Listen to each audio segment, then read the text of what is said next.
So, what are you exactly looking at? You're not just looking at a branch of a tree, you're actually looking at the buds of an almond tree. So, probably in like 2 weeks, or in 3 weeks here in southern France, these almond will start to bloom. Now, of course, you're questioning yourself, why am I looking at an almond tree when you were going to discuss how to stop your emotional flashbacks? I'll get there, don't worry. But what I want to show you is that this tree, after it blooms, which I can't show you right now because it's not blooming, it eventually grows into an actual seed that, wait for it, that looks like that, if you can hear me. So this almond then becomes an actual seed that eventually you can just pick and crack them open, and that's what you get in the store, which I will demonstrate right now. So just as the close-up, if it's going to focus, that's the almond. Here you go. So yes, so then you take it out of its shell. Pretty basic stuff. And now it's time to crack it open. So you're gonna need to have a really strong and hard rock. Hopefully this will do. Look at that! Holy shit, this is an almond. Okay, I might have ruined it a bit, but I was trying to do it on the dirt, but it didn't work. And I was like, okay, you need some solid ground. Now, as I was saying, why the hell did you just watch 30 seconds of me opening up an almond nut? Well, it wasn't just to entertain you, which, okay, well, one thing, yes, but second of all, I wanted to show you that this is how I view your emotional flashbacks. They might be very, let's say, stuck. They might be very unmanageable, hard, impossible to open, impossible to understand. But if you have the right tools, which is kind of what I'm trying to teach you, which is communicating with your souls, then you can actually crack that nut and have the good stuff that is inside. And again, it's completely normal that it's not perfect. I mean, this isn't how they give it to you in the supermarket. But the point is that your emotional flashbacks are just like almonds, impossible to open if you don't have the tools. So, for the sake of this video, I think with the hard work that I've done, I'm going to enjoy my almonds. Even if there's a bit of dirt. Oh well.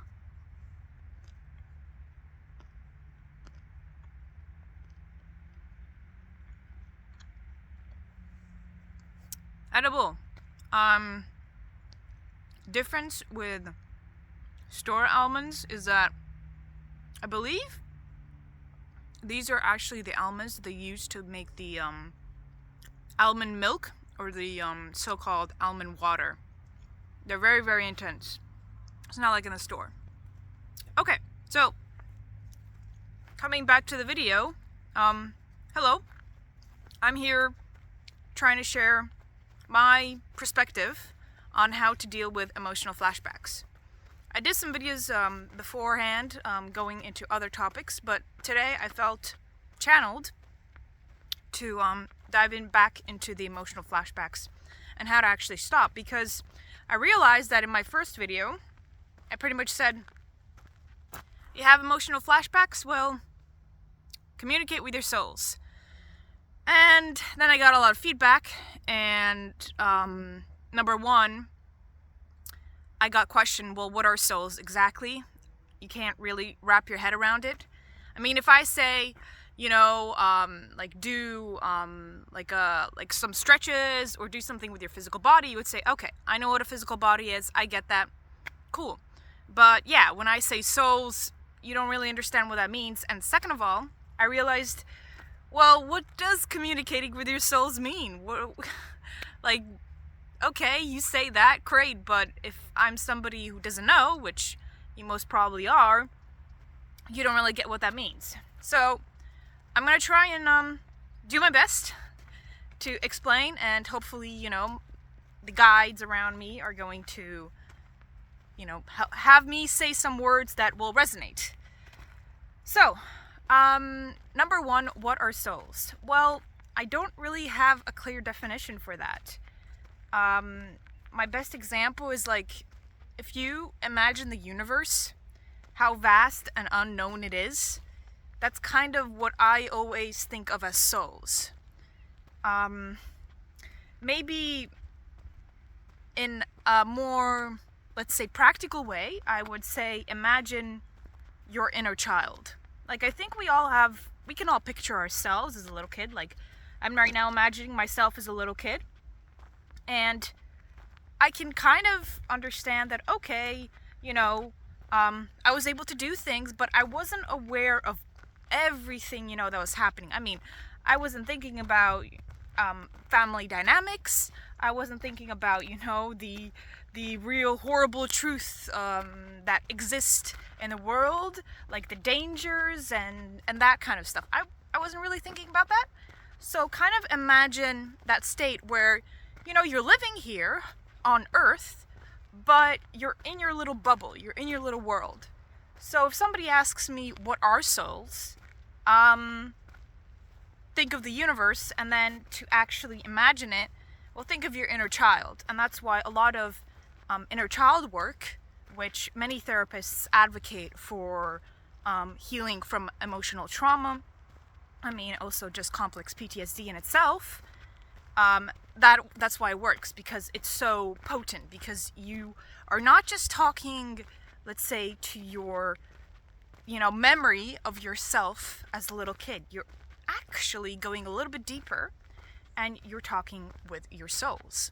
So there's maybe my attempt, at least, to try and kind of clarify that. Maybe with time, I'll get better. Now, and then the second thing was, of course, communicating with souls. Well, I'm gonna allow myself to speak here freely. I don't think that you should really view it as, like, actually intercepting messages and then trying to decode it, although that's how I described it before. Excuse me, the almonds are kind of trying to get down my throat. What I would more probably be propelled to say is that you're just advocating for the feelings that come up. So what we instinctively do is we suppress. That's probably what you do with your emotional flashbacks. Well, I was about to say emotional trauma, but emotional flashbacks, the same thing. You try and suppress it. So you're gonna do other things that will kind of make you forget. And the point being is that communication is not maybe what we see on our 3D plane on Earth, where it's, a phone call, you say something, the other person hears your message, and then they respond to it, and then you hear their response, and, going back and forth to infinity. Well, I think what I'm kind of trying to say more is that it's just looking into yourself and actually placing words on what you feel. So it has to do a lot with emotions. Now, when I say emotions, I just don't mean just like the, let's say, when you feel happiness or when you feel sadness, just say, okay, I feel happy or I feel sad. I'm saying the deeper underlying message of emotions, which is that they are kind of signals and guidance into what you're doing. So for example, if I'm right now doing a video, do I feel nervous? Yes. But do I feel like I am completely, overwhelmed by this anxiety, and I'm kind of having these, negative thoughts that say, no, why am I doing this? No, right now, actually, I feel quiet. And the problem is that many of us try to kind of go into this whole healing, and with the attempt that, okay, I'm gonna listen to my emotions, I'm gonna take them into account, and somehow the more I listen, the more I put those words, on my emotions. For example, you have the feelings wheel, which actually is amazing if you think about it. Okay, I'm sorry, there's some dogs there. Okay. But as I was saying, yeah, I thought I would share you the dogs, but you won't be interested. You're interested in emotional flashbacks, so I'll come back to my point. My point being is that the feelings wheel, which is amazing if you've never done that, actually go and precisely, identify what the emotion is and describe it in detail. But the problem is that that's not it. You haven't done your job. You just realize that, okay, I feel anxious, I feel sad. Well, you kind of have to go in a little bit deeper. Now, your first question is going to be like, I know what you mean. Ask, why do I feel anxious? Oh, I feel anxious because there's a trigger. That has triggered this emotional flashback. So what a lot of people recommend you to do is just avoid these triggers and avoid an overall stressed state. For the stress part, completely agree. You should, in any case, strive to be, at least in the least stress amount you can be in your current situation. I'm not saying go and become a monk. I'm just saying, kind of try and decrease your stress levels where you can, actually. Now, what I'm trying to say, coming back to the emotions, is that just thinking, oh, okay, now I'm going to avoid my triggers, which is actually what happens in a lot of the therapy space. That is, you say, okay, we're going to write down all of my triggers and I'm pretty much going to avoid them. Well, I think we all come to that, like, that's not possible. So you can't avoid everything that brings out frustration, depression, anxiety, sadness. You just can't. It's impossible. Then you have to, live in a bubble, and literally in a bubble. Well, then what other people suggest is, okay, well, you kind of have to then heal your trauma. So you go to therapy and you go back into your memories and you try and rewrite your memories. For example, maybe you've heard of, many people talk about these EMDRs. I really hope you heard me there, because with a motorcycle. Okay, as I was saying, many people talk about the EMDR therapy, which is the eye movement, it's kind of slash hypnosis. It's on the borders of hypnosis, and you pretty much go back into traumatic memories, and then you are pretty much going back to see the memory or the event in a different way. So for example, if you're going back as an adult, the thinking is that you can, as an adult, come and comfort your inner kid, which is most probably, where you wear, which is most probably what you wear when, you wear, that in that event. I'm kind of stumbling for my words. Point being, that's not really what I'm going to be trying to advocate, at least in this video. My point is how to increase the, let's say, the permeability of understanding what your emotions are trying to tell you, which is communicating with your inner child, which is communicating with your soul. Well, simply just going back in time and rewriting your memories, I don't believe that that's kind of the right thing. I haven't been pushed towards that, because you can't change the past. I always think to myself, I'm a very energetic person, meaning I enjoy energies. And when people tell me that you can transform energies, You can add more, I would say, but you can't really actually transform the innate nature of an energy, which is information. So you can't really change information, and that's why I always think that, okay, well, rewriting the memory, I mean, what you can do is maybe like transform it from a very negative to a very positive by adding more positive energy, but the negative is always there. You know, the first impression, the first information always stays. So that's kind of what I'm trying to say. Okay, enough of my rambling.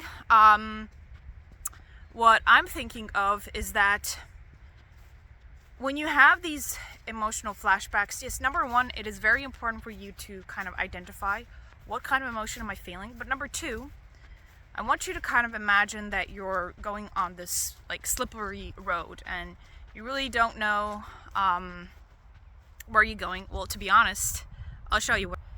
That's what I'm looking at. So I want you to imagine this. There's mud everywhere. There's a puddle on both sides. And you pretty much are going to get yourself dirty. Well, when you go and actually identify that emotion, I want you to think of it like going down this road and saying, okay, I'm going to get dirty in any case.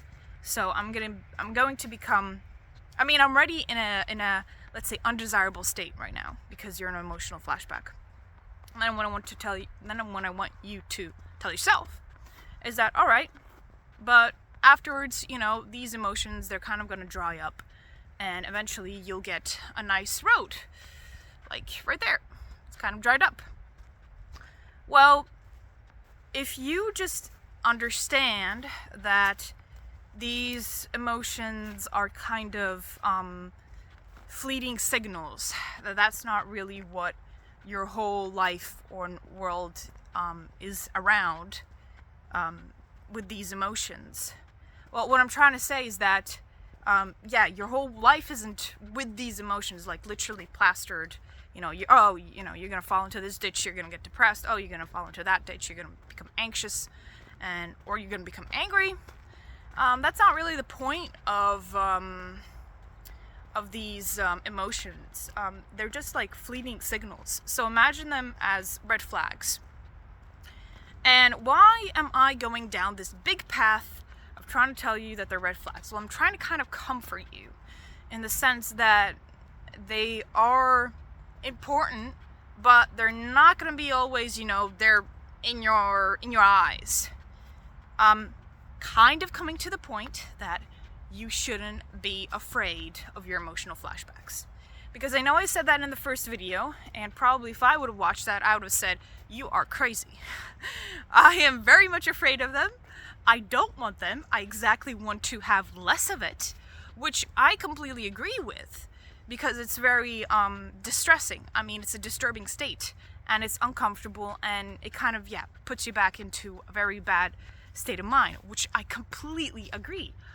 But what I'm trying to say, though, is that viewing your emotional flashbacks as the enemy, kind of, you know, is gonna put a lot of obstacles in your journey to healing.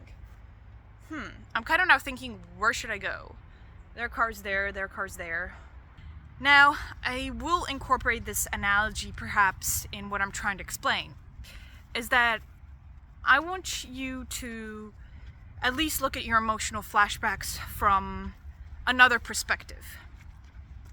That they are your soul signals. So they're not, you know, something that you're trying to torture yourself over with. Because, for example, you haven't healed, you know, your traumatic childhood memories or traumatic childhood trauma. Yes, it is true. I'm not going to deny that that has one aspect to it, but I just wish somebody would have told me that maybe perhaps a much more less frightening way to look at it is, instead of looking at it as childhood trauma that you have unresolved, which is going to take you some time, already from the moment look at it as, okay, I get it, it's painful, it's shit, I don't want this, but there is a higher purpose to it. And I think that if somebody would have told me this when I was younger and in my teenage years, I mean, I still would have probably gone through all of the, painful periods, trying to overcome, emotional flashbacks. But I would have felt so much more at peace knowing that I'm doing this not just to get myself in a better state, but to actually understand in depth what I'm here on Earth to do. So that's kind of what I want you to kind of wrap your head around, in this video at least, is that you're here for so much more than you believe, and emotional flashbacks are your ways of your souls, again, kind of communicating with you. But as I was explaining previously, that, what I mean by communication is a lot to do with just you identifying the messages that you're being sent. Meaning, you identify the emotion and then you say, okay, what's the deeper meaning to it? Now that I'm thinking of it, I actually never finished that thought. I hopefully, can excuse myself because I'm kind of saying this on the whim. So I don't have a script. Whoops, that was slippery. So I'll have to take some time to get used to this. Now, coming back to the emotional flashbacks and to the whole communicating with souls, which I started off with, like, how to say, you are in that emotional flashback. You, for example, identify that is anxiety, and okay, yeah, you can go and identify a bit more. And you say, okay, I'm not in control. I'm pretty much being overwhelmed by this sense of, anxiety. And I can't think of anything. And I'm just like shut down. I'm in survival mode. I'm scared. I'm helpless. And everything that comes with emotional flashbacks. Well, I want you to kind of, again, imagine that you're on this slippery, very muddy road, and that eventually it will dry up, and as a red flag, eventually it will stop blinking. Or maybe not a red flag, perhaps more like a blinking, red signal. Eventually it stops. So that's one. And then what I kind of want you to do is, actually before that, I'm being propelled to maybe not jump the gun and kind of incorporate an actual topic that I want to discuss in this video, which was letting go of control. And it's very paradoxical because in the therapy space, when you're talking about emotional trauma and emotional flashbacks, they pretty much are saying that you feel that you're not in control. You feel that you're helpless, as I mentioned before. Therefore, now you must reprogram yourself into saying that you are in control, you are here present, you're no longer there, back in that memory, and, all that. Well, what I'm trying to talk about is... Sorry, I almost slipped. I was a bit afraid that you would... The camera was a bit too shaky. Okay, coming back to my thought process. In therapy, it is very much, advocated that, you must reprogram your brain and pretty much say that you're in control. What I'm talking about is if you want true spiritual healing. If you wish to not just talk about thoughts and, that the brain controls everything and all of that very important but kind of limiting viewpoint. If you want true spiritual healing, you will have to acknowledge that we are much more than you see, and at least acknowledge that the universe is more of unknowns than knowns. And what I mean by that is that if pretty much, to be honest, it would be 100%. But okay, for our rational brain, I will give it a 99.99999% that the universe is unknown, then you can't expect to be able to control. And I think maybe that's something that's understated in a lot of healing journeys, is that you think that you are the, let's say, driver. You are in the driver's seat and you are driving your healing journey. No, you're not. You are being propelled, you're being pushed towards some things. So, for example, somebody will actually do therapy, somebody won't. Somebody will actually start, channeling their frustration into a sport, or into actually an artistic activity, or just into work, into business. And, that's what they'll be channeled to do, and they might actually find success in that. And somebody will just be happy with going to therapy, every week, 1 hour sessions, and actually start healing. Like, it's very much broad, for everyone. So I think that was one of those things. And to incorporate this with what I'm trying to say, kind of having a difficulty trying to find the words, is that whatever I'm kind of trying to tell you what you can do with your emotional flashbacks, number one, do what feels best for you. And number two, I'm trying to get to the bigger purpose here, which is that you want to listen to that compass of yours, because nothing is known in the universe. And if you live in the universe, which we all do, whether you like it or not, you want that compass. That compass is like your map. And you want that map to be working at least somehow so that you can use it, not just, going north, south, and pretty much not giving you any direction. And that's where the soul's purpose journey and trying to decipher that comes in. That's why I started this channel, because I pretty much found a way how to help others find their direction in life where that compass is actually going to work. Because a lot of times, at least the close people of mine have,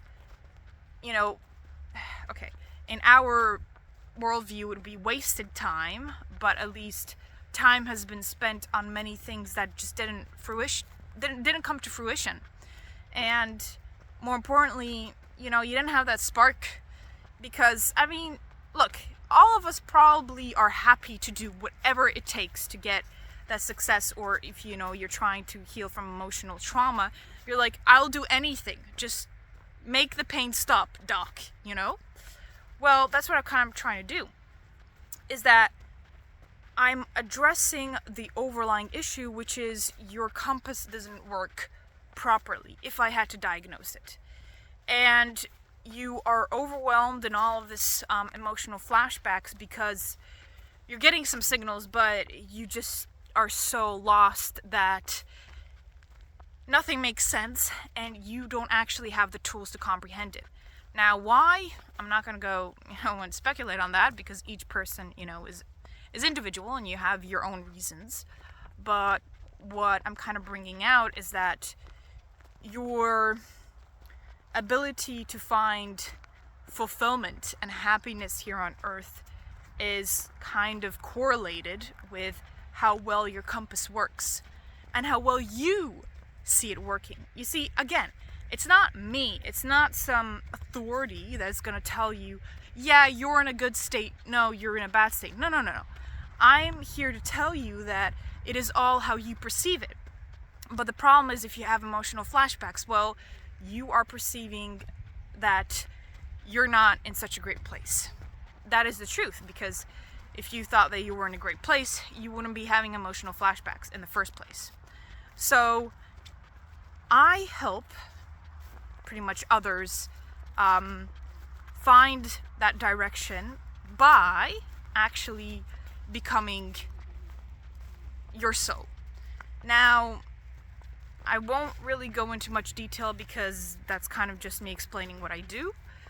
But one of them is that I read your energies. So, again, maybe in words that you would understand better, is I channel your inner child. And I allow it to take control of my tools that I have, which is I can kind of talk with energies, and I'm much more not limited into this material world. And you pretty much use me as a way to write down, you know, the directions and what you wish to accomplish in life. And I write that down, and then I pretty much make it, you know, in a comprehensible form, because many times what happens is that the information comes and it's not really practical, so I make it so it's practical, and then that's what I kind of help others get, which is a practical PDF guide on wordified success that, you know, I mean, your souls are trying to guide you towards too.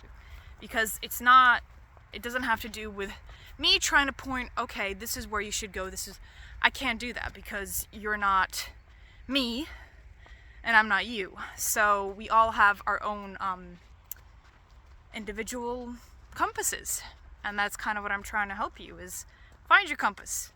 So this whole little talk about emotional flashbacks was pretty much, as I always end these videos, with finding your purpose. And it can be your purpose, it can be your soul's purpose, it can be your inner child's purpose. I mean, honestly, the words don't really matter, but just understanding that, you know, your emotional flashbacks are those signals is very, very important for you to start healing, and acknowledging that you do have a higher purpose. So if you need some help, you know, you can always reach out. I've got my email address in the description. And other than that, I guess hopefully some of the practical advice that I gave is going to be of use for you. Yes, I didn't lay out the exact steps of how to find your soul's purpose. I mean, there are many people on the internet who can give you some 5 questions that you can ask yourself, but probably, you know, if you have already that opened up channel or that tunnel, I'm assuming that the information is going to come and you won't really need my help. I'm kind of just here to help those who A, maybe don't have the time to do that, and B, who are really, really, really struggling, because I've been there. I've fallen off the path. I've kind of, you know, realized how limiting a lot of the stuff that we've been taught in school is, and how it's not really practical in life. And so I'm just trying to help others, you know, who have been in that situation as well. So that's kind of it for today. Today was a very sunny day, actually. I was very surprised about that, and I hope you enjoyed the almond breaking apart. Okay, I guess I'll see you in another video. Bye-bye.